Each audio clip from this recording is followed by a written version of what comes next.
Vina Morales, spotted sa Star Magical Ball kahit busy sa GMA serye. Isang nakakagulat pero nakakatuwang eksena ang umagaw ng atensyon sa Star Magical Ball ng mamataan si Vina Morales. Kahit kasalukuyan siyang may malaking teleserye sa GMA Network, agad itong naging usap-usapan sa social media dahil bihira ang pagkakataong makita ang isang aktres na aktibo sa Kapuso Network sa isang kapamilya-related gatherings.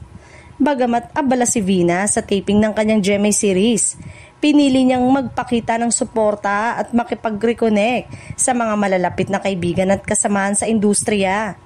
Kilala si Vina bilang matagal ng bahagi ng Star Magic family, kaya hindi na rin nakapagtataka kung gaano kainit ang naging pagbati sa kanya ng mga kapamilya stars na nasa event. Samantala, nananatiling dire-diretso ang takbo ng kanyang karir sa GMA kung saan abala siya sa seryeng nagbibigay sa kanya ng panibagong acting challenge.